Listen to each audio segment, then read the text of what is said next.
কোনেনো দিব মচি মোৰ চকু পানী,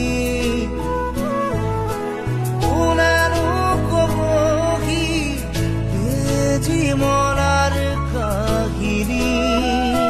মোৰ ভোক লগা নাই মা, তুমি আহি খুৱাই দিয়া নাই।